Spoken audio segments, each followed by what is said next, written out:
Joining us right now is David Urban, our CNN senior political commentator, and Democratic strategist Matt Bennett.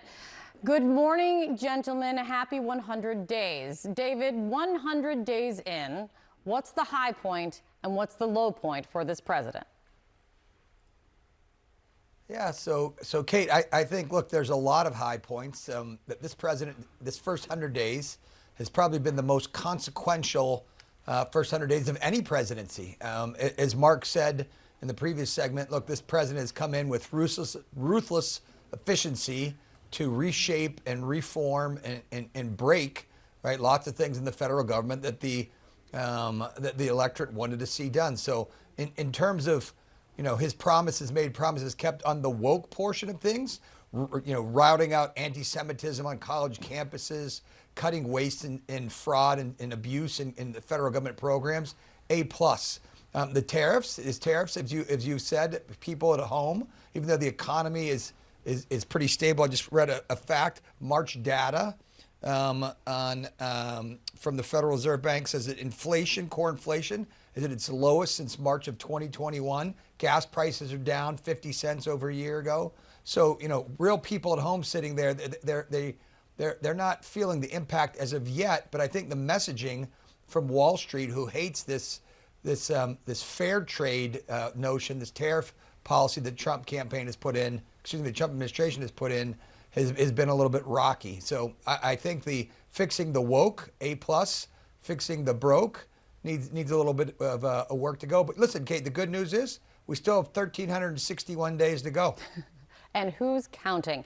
Matt, here's what the White House is saying about this on 100 days. Speaking to Axios, Caroline Levitt says in his first 100 days, President Trump has delivered on hundreds of promises and already accomplished his two most important campaign goals. The border is secure and inflation is ending. Inflation isn't ending, but they are trying to say promises made, promises kept.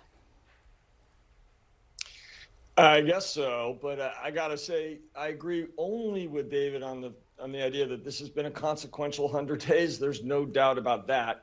Trump has come into office having promised to restore order and has just created unbelievable chaos everywhere, chaos in global trade, chaos in our government, chaos with our allies, chaos on the world stage. It has been an absolute catastrophe.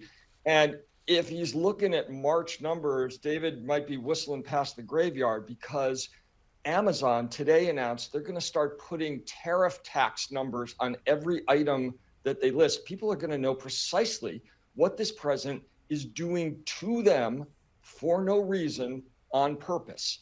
Stores' shelves are going to be empty. Prices are going to double or more if the Chinese 145% tariffs stay in place and the global tariffs across the board stay in place. And we're going to see American businesses shuttering and American workers hurt. So the idea that any of this is good is nuts. He promised to reform the government. He's vandalizing the government. He's firing people that nobody wanted fired. I mean, did anyone vote to fire people working on cancer research, or the people like cleaning the bathrooms in the national parks, or veterans helping other veterans? All of this is lunacy, and history is going to judge this very harshly. The reaction from businesses big and small, though, to the trade war is something that is definitely showing in these poll numbers that are rough for the president on the economy. I mean, even a Republican member of Congress who was just on with me, David, acknowledged that these are warning signs that you're seeing in these numbers. But I want to play for you what one business owner told us yesterday. He owns a children's toy company called Learning Resources, and he says tariffs are crushing him already, and he is suing the government for it. Listen to what he says. I think the end is near. So, like, what am I more afraid of? I'm more afraid of doing nothing. Honestly, I think the emperor has no clothes here. Strategic uncertainty is the same way of saying we have no plan. Honest to God, somebody needs to stand up and call nonsense here, or use a stronger word. We just can't go on like this. They're going to asphyxiate us.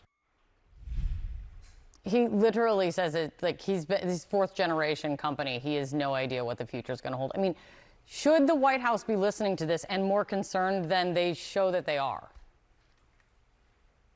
Yeah, so Kate, I hear Mark when he says, excuse me, Matt, when he says that there's no reason for these tariffs. Well, there are a reason.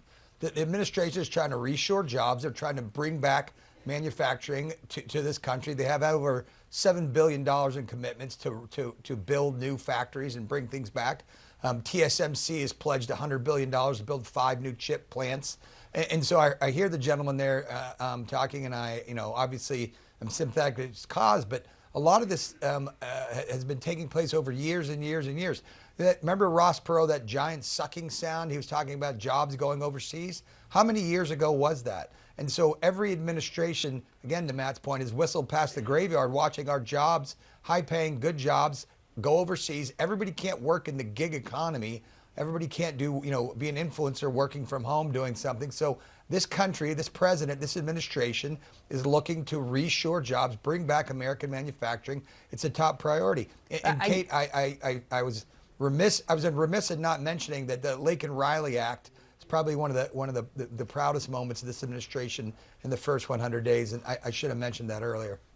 But one thing, and when you say that you're bringing jobs back and lots of commitments to build lots of things, here's the thing: is this man that I just played for you, he might not have a company left in order to wait around for all those jobs to be brought back, and that's the big question: is this administration ready to feel that kind of pain? And they haven't yet answered that question. David, Matt, thank you.